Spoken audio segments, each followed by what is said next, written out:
Buenas tardes, profesores y compañeros. Nosotros somos alumnos de segundo año de la carrera de licenciatura en Kinesiología y Fisioterapia de la extensión Áulica Montecaseros.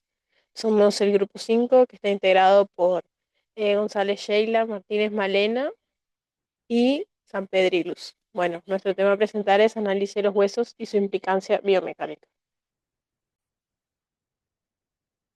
Bueno, mi tema a presentar es tejido óseo compacto y esponjoso y células óseas.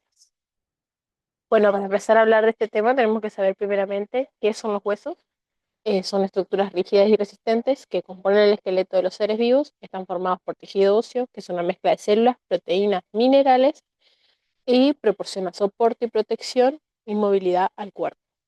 Bueno, dentro de los huesos encontramos el tejido óseo, que representa la parte principal del esqueleto. Se compone de células y una matriz extracelular. La función principal del tejido óseo es la de formar parte de órganos de sostén, dada que actúa como barra de pesas de los músculos insertados y brinda rigidez al organismo. Es un tejido especializado de tejido conectivo y que forma la parte fundamental de los huesos. Bueno, se organizan los huesos de dos formas diferentes. En tejido esponjoso o trabecular, está compuesto por finos listones, las trabéculas, que se entrecruzan en distintas direcciones y forman un retículo esponjoso, que en cuyos espacios huecos intercomunicados se encuentra la médula ósea. Y el hueso compacto o cortical, que es una masa compacta, sin espacios libres, es denso y forma la capa externa de los huesos, proporciona resistencia y protección. Bueno, dentro del tejido óseo encontramos las células óseas, que son fundamentales en la formación, mantenimiento y remodelación de los huesos. Las células osteoprogenitoras, que se originan en el mesenquima fetal y en los centros de osificación y aparecen en la médula ósea, en el endósteo, en la capa profunda del periósteo, em, luego después del parto y durante el resto de la vida postnatal. Los osteoblastos, que su función es sintetizar y secretar matriz ósea orgánica, son responsables de la formación del hueso. Los osteocitos, que es la verdadera célula ósea, su función es mantener la matriz ósea y participan en la regulación del intercambio de nutrientes y desechos. Las células del revestimiento óseo, que su función es proteger la superficie del hueso, están derivadas de los osteoblastos que han finalizado la formación del hueso. Y los osteoclastos, que son células encargadas de la resorción ósea, degradando el tejido óseo y liberando minerales a la sangre. Su función es esencial para la remodelación del hueso. Yo voy a explicar las propiedades mecánicas. ¿Qué son las propiedades mecánicas? Representa cómo se comporta y responde el tejido bajo diversas fuerzas o cargas. Estas propiedades permiten a los huesos que soporten peso y resistan a las fuerzas y protejan a los órganos internos. El hueso es un material anisotrópico, por lo que su función va a depender en dónde se aplica la carga.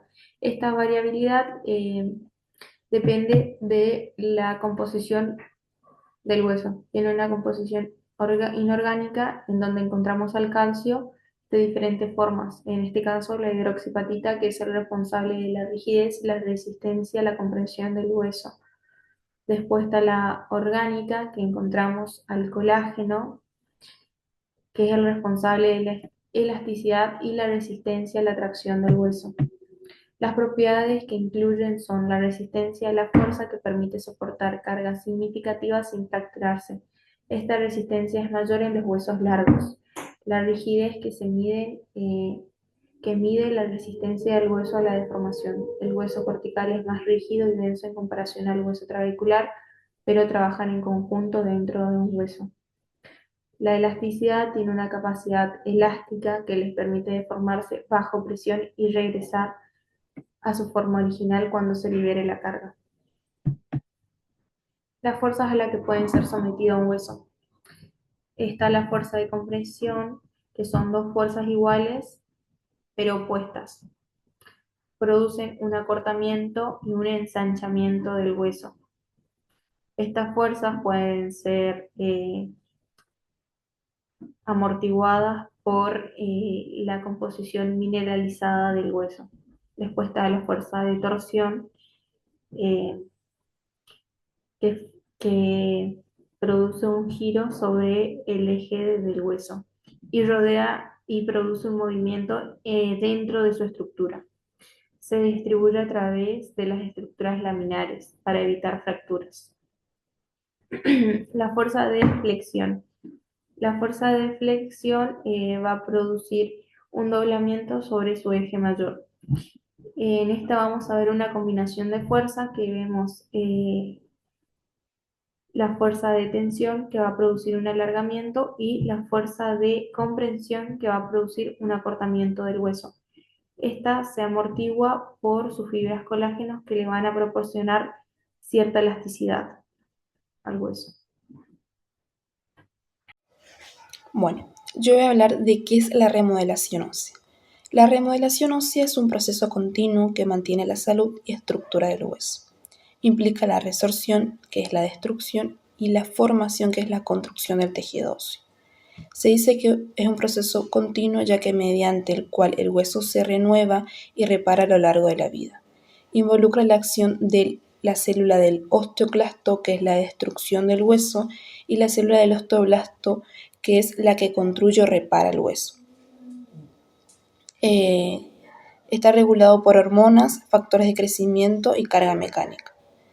La remodelación ósea es fundamental no solamente para la salud ósea, sino también para prevenir problemas como las fracturas y otras afecciones importantes para la debilidad ósea.